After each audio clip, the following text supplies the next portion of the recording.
ನಿಮ್ಮ ಕೆಲವು ಪತ್ರಿಕೆಗಳಲ್ಲಿ ನಾನು ಅವತ್ತು ಮೊನ್ನೆ ಬಂದು ಕೊಟ್ಟೋಗಿದ್ದೀನಿ. ಇದು ನಿಜ, ಫ್ರಾಡ್ ಆಗಿದೆ. ಇದಕ್ಕೆ ಯಾರು ಸಂಬಂಧಪಟ್ಟವ್ರನ್ನ ಕೂಡಲೇ ಇಮ್ಮಿಡಿಯೇಟಾಗಿ ಸಸ್ಪೆಂಡ್ ಮಾಡಬೇಕು ಅಂತೇಳಿ ಸರ್ಕಾರದ ಗಮನಕ್ಕೆ, ಜಿಲ್ಲಾಡಳಿತದ ಗಮನಕ್ಕೆ ಎಲ್ಲ ತರ್ತೀನಿ ಅಂತೇಳಿ ಹೇಳೋಗಿದ್ದೆ ನಾನು.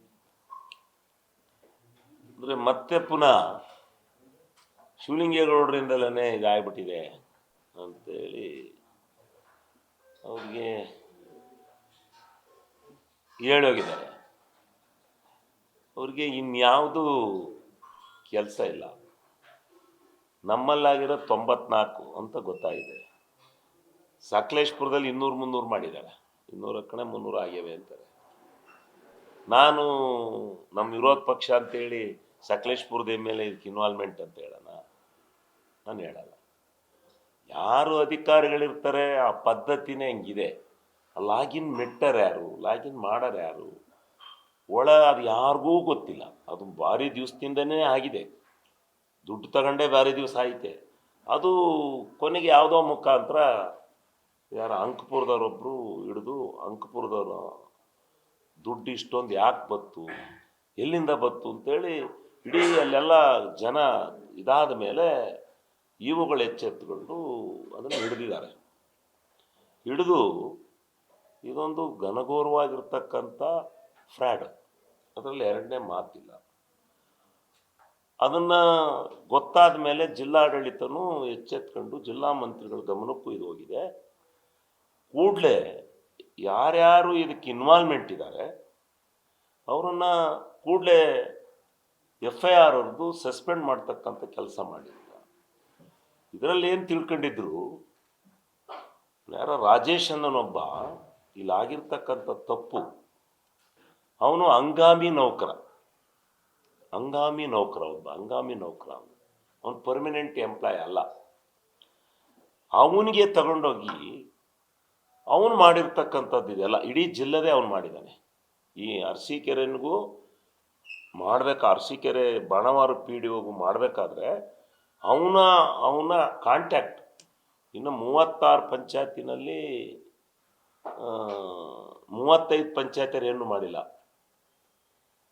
ಇವನೊಬ್ಬ ಅವನ ಕಾಂಟ್ಯಾಕ್ಟ್, ಅವನ ಸ್ನೇಹಿತನಂತ ಇವನು.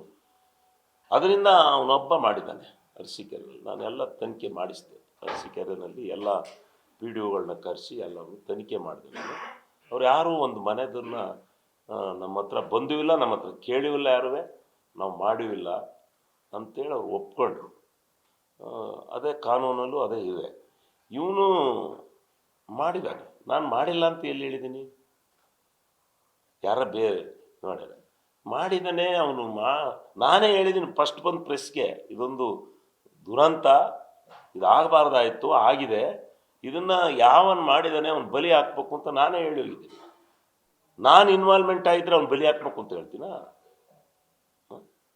ಅವನು ಯಾರು ಮಾಡಿದಾನೆ ಅವ್ನು ಬಲಿ ಹಾಕ್ಬೇಕು ಅಂತ ಹೇಳ್ತೀನ? ತಲೆ ಬೇಡವಾ ಇವ್ರಿಗೆಲ್ಲ? ಅದನ್ನು ವಾಟ್ಸಪ್ಪಲ್ಲೆಲ್ಲ ಹಾಕೋದು, ಸಾಮಾಜಿಕ ಜಾಲತಾಣದಲ್ಲೆಲ್ಲ ಹಾಕೋದು, ಈ ಥರ ಕೆಟ್ಟ ಪ್ರವೃತ್ತಿ ಆಗಬಾರ್ದು. ನಾನು ಹೇಳಿದ್ದೀನಿ, ನನ್ನಲ್ಲಿ ಒಂದೇ ಒಂದು ಪೈಸದ್ದು ಅದರಲ್ಲಿ ಇನ್ವಾಲ್ವ್ಮೆಂಟ್ ಐತೆ ಅಂತ ಸಾಬೀತಾದರೆ ನಾನು ರಾಜಕೀಯ ನಿವೃತ್ತಿ ಅಂತ ಹೇಳಿದ್ದೀನಿ. ಇದಕ್ಕಿಂತ ಇನ್ನೇನು ಸವಾಲು ಹಾಕ್ಬೋದು? ಮತ್ತೆ ಬಂದು ನಾಚಿಕೆಲ್ದಲ್ಲೇ ಮತ್ತೆ ಶಾಸಕರು ಮಾಡ್ಯಾರೆ ಅಂತ ಹೇಳ್ತಾನಲ್ಲ, ಅವನದು ಪತ್ರಿಕಾಗೋಷ್ಠಿಯಲ್ಲಿ ನೀವು ಅವನ ಬರೀತಿರಲ್ಲ, ನಾನು ಅದಕ್ಕೆ ಅವ್ರು ತೋರಿಸ್ಬಿಡಪ್ಪ ಅವ್ರದ, ಅವ್ನು ನಿವೃತ್ತಿ ಆಗ್ತಾನೆ ಅಂತ ಹೇಳ್ಬೇಕು. ನೀವು ಸವಾಲು ಹಾಕ್ಬೇಕು. ನೀವು ಪತ್ರಿಕೆಯರು ನಾನು ಬಂದು ಏನೋ ಹೇಳಿದೆ ಕಟ್ಕತೆ ಅಂತೇಳಿ ಹಾಕೋದಲ್ಲ, ನೀವು ಹಾಕ್ಬೇಕು ಸವಾಲ, ನೀವು ಹಾಕ್ಬೇಕು. ಹೌದಪ್ಪ ಅವ್ರು ಪತ್ರಿಕಾಗೋಷ್ಠಿನಲ್ಲಿ ಹೇಳಿದ್ದಾರೆ, ನೀನು ಸಾಬೀತು ಮಾಡು. ಎಂಥದೋ ಒಂದು ಪತ್ರ ಕೊಟ್ರಂತೆ, ಮೌಖಿಕವಾಗಿ ಹೇಳಿದ್ದಂತ ನಾನು ಇವಾಗ ಏನೋ ಅವನ್ನ ಅಲ್ಲಿಗೆ ಹಾಕಿ ಅಂತ, ಅವನ್ನ ಹಾಕಿ ಅಂತ ಮೌಖಿಕವಾಗಿ ಹೇಳಿದ್ದಾರೆ. ಅದರಿಂದ ಇವರೇ ಅವನ್ನ PDO ಹಾಕ್ಸಿರೋದು. ಯಾವ ಮೌಖಿಕ? ಇವನು ಹಿಂದೆ ಅಲ್ಲೇ ಅಬ್ಬನಘಟ್ಟದಲ್ಲಿದ್ದ, ಅಬ್ಬನಘಟ್ಟದಲ್ಲೂ 4-6 ತಪ್ಪು ಮಾಡಿ ಸಸ್ಪೆಂಡ್ ಆಗಿದ್ದ. ಅಂದರೆ ಯಾವಕ್ಕೂ ಸಸ್ಪೆಂಡ್ ಆಗಿರಲ್ಲ. ಇವನು ಚುನಾವಣಾ ಆಯೋಗಕ್ಕೆ ತಪ್ಪು ಮಾಡಿ ಚುನಾವಣಾ ಆಯೋಗದವ್ರು ಸಸ್ಪೆಂಡ್ ಮಾಡಿದ್ರು ಇವನ್ನ. ಅದಾದ್ಮೇಲೆ ರಿವೋಕ್ ಮಾಡಿ ಅಲ್ಲಿಗೆ ಹಾಕಿದ್ದಾರೆ. ಪಿ ಡಿ ಒಗಳೇ ಶಾರ್ಟೇಜ್ ಇದೆ. 36 ಪಿ ಡಿ ಒಗಳಿಗೆ 18 ಕಣ 19 ಇದ್ದಾವೆ, ಇನ್ನೂ ಪಿ ಡಿ ಒಗಳು ಶಾರ್ಟ್ ಇದ್ದಾರೆ. ಅದಕ್ಕೋಸ್ಕರ ಇವನಿಗೊಂದು ಕೊಟ್ಟಿದ್ದಾರೆ. ಯಾವನ್ ಕೊಟ್ಟನ ಯಾವನ್ ಬಿಟ್ನ ನಾವು ಪಿ ಡಿ ಒಗಳಿಗೆಲ್ಲ ತಲೆ ಕೆಡಿಸ್ಕೊಳಲ್ಲ. ಯಾವನಾರ ಬಂದರೆ ನಮ್ಮ ಲೀಡ್ರ್ಗಳು ಬಂದರೆ ಒಂದು ಪತ್ರ ಕೊಡ್ತೀವಿ. ಇದರಲ್ಲಿ ಅವನಿಗೆ ಇವನು ಇಂಥವನು ಅಂತ ಇವನಿಗೆ ಪತ್ರನೂ ಕೊಡೋಕೆ ಹೋಗಿಲ್ಲ ನಾನು, ಇವನ ಹೆಸರನ್ನು ಹೇಳೋಕೆ ಹೋಗ್ತಿಲ್ಲ ನಾನು.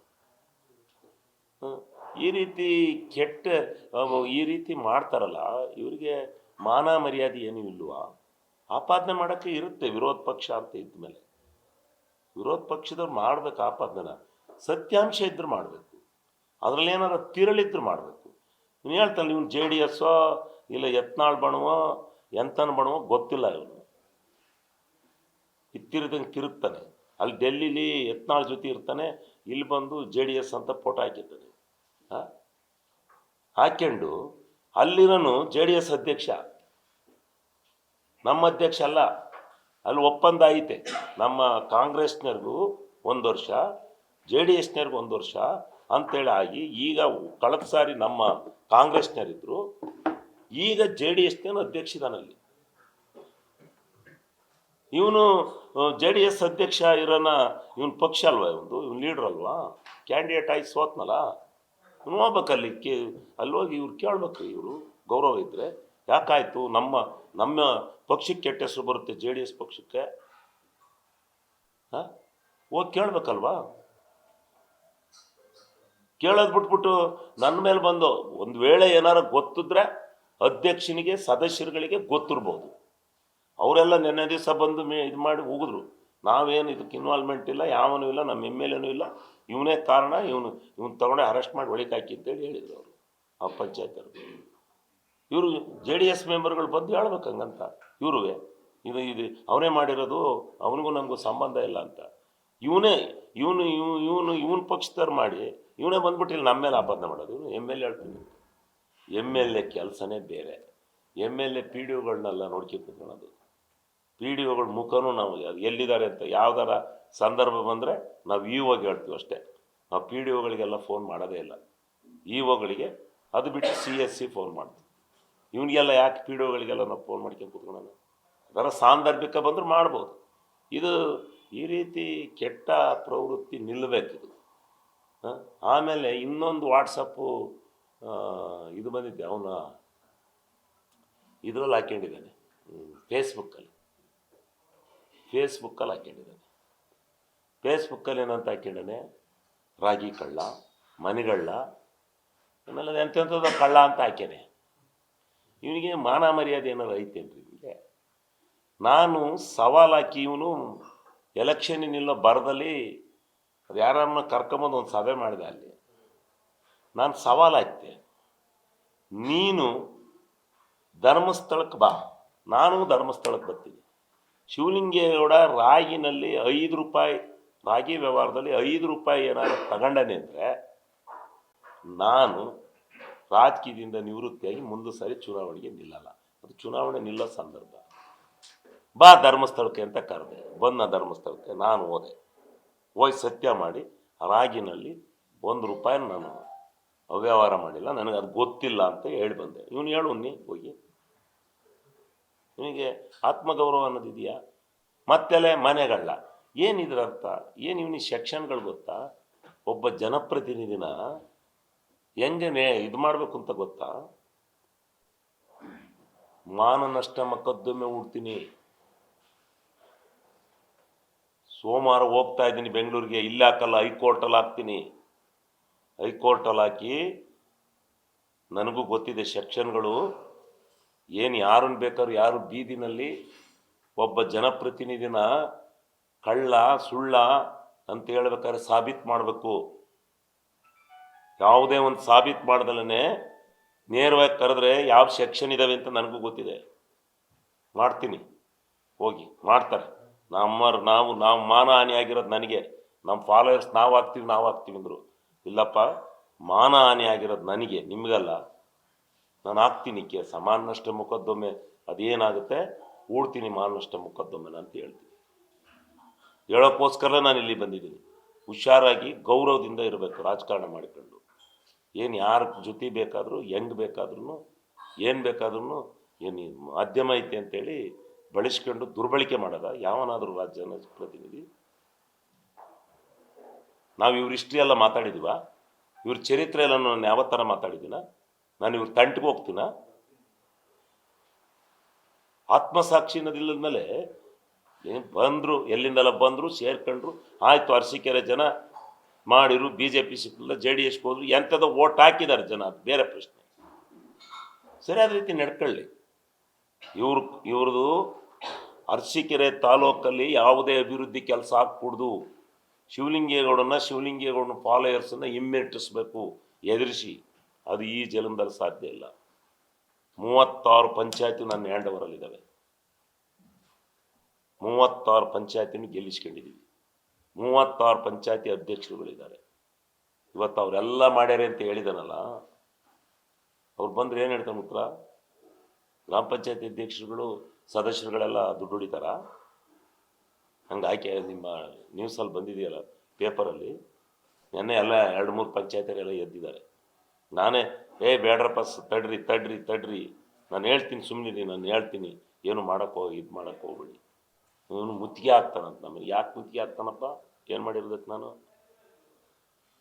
ಅದೇ ಅವ್ರು ಯಾರನ್ನ ಕರ್ಕೊಬರೋದು, ಅದೆಂಥದ್ದು ಕುರಿಗಾಯಿಗಳದು, ಅದನ್ನು ಹೇಳ್ಸೋದು. ಯಾರು ಇವನೇ ಹೇಳ್ಸಿರೋನು? ನೆನನು ಬಂದು ನಾನು ಯಾರೋ ಒಪ್ಪಿಗೆ ಏನಲ್ಲಿ ಬಂದು ಇವರೇ ಹೇಳ್ಸೋದು.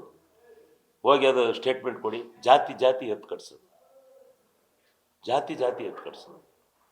ಆಮೇಲೆ ಅದೆಂಥದ್ದು ಸ್ಪೀಕರ್ ನಾನು ಅದು ತೆಗಿಸ್ ನೋಡಲಿ. ನಾನು ಅಂದಿರೋದು ರೀ, ಸದನ ನಡ್ಸೋಕ್ಕಾಗ್ದರೆ ಮುಚ್ಕೊಂಡು ಹೋಗ್ರಿ ಅತ್ಲಾಗ ಆಗೋದಿಲ್ಲ, ಮುಚ್ಚಿ ಮಾಡ್ಕೊಂಡು ಹೋಗ್ರಿ ಅತ್ಲಾಗ ಆಗೋದಿಲ್ಲ ಅಂತ ನಾನು ಹೇಳಿದ್ದೀನಿ. ನಿಮ್ಮ ಕಲಾಗಲ್ಲ ನಡ್ಸೋಕ್ಕೆ.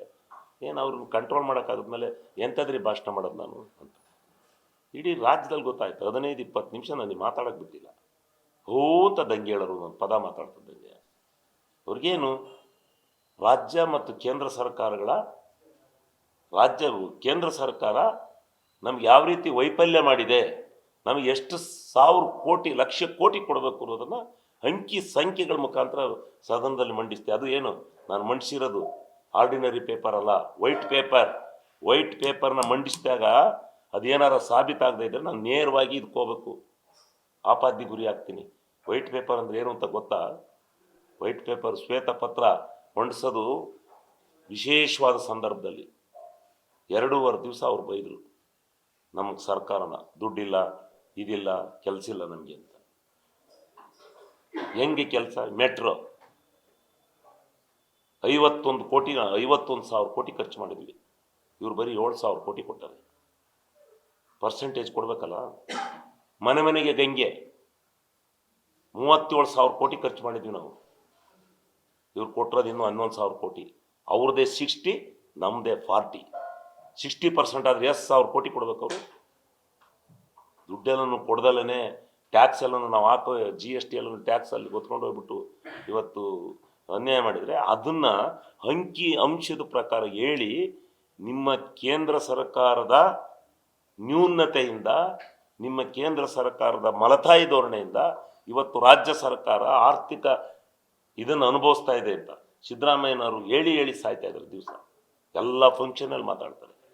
ಇದರಿಂದ ನೀವು ಆಗಿರೋದು, ನೀವು ಹೋಗಿ ಅಲ್ಲಿ ಕೂತ್ಕೊಂಡು ನಿಮ್ಮ ಕೇಂದ್ರ ಸರ್ಕಾರದ ನಿಮ್ಮ ಪ್ರಧಾನಮಂತ್ರಿ ಹತ್ರ ಬಿಡುಗಡೆ ಮಾಡಿಸ್ರಿ ಅಂತೇಳಿ ಶ್ವೇತಪತ್ರ ಹೊಂದಿಸಿದ್ದೀವಿ. ಅದಕ್ಕೆ ನಾನು ಮಾತಾಡ್ದಂಗೆ ಅವಾಯ್ಡ್ ಮಾಡಿದಾಗ, ನೋಡ್ರಿ ಇದು ಬಹಳ ದಾನವಾದ ವಿಚಾರ, ಚರ್ಚೆಗೆ ಅವ್ರು ಬಿಡ್ತಾ ಇಲ್ಲ, ಅವ್ರ ಪಕ್ಷದ ಮರ್ಯಾದೆ ಹೋಗುತ್ತೆ, ಅವ್ರ ಸರ್ಕಾರದ್ದು